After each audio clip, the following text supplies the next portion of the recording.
আমি বলছি আজ ছিল আমাদের এখানে বিপত্তারিণী পুজো। আর আমাদের এখানে বলতে পাড়ার সকল বউরা মিলে আমরা এই পুজোটা করেছিলাম।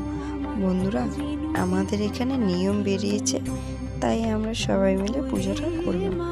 আজ সকাল থেকে এত পরিমাণে বৃষ্টি ছিল কি বলবো। তারপরে এতটাই রৌদ্র উঠেছে আর পুজো শেষ। তারপরে 5 জনে মিলে ঠাকুরটাকে ধরে নিয়ে যাচ্ছি নদীর দিকে।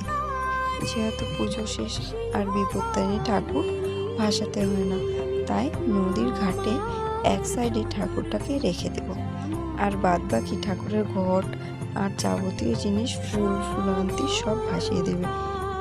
তার মধ্যে অ্যাকচুয়ালি ছিল সবাই ভাইয়ের শাড়ি পরে পুজোটা করেছে।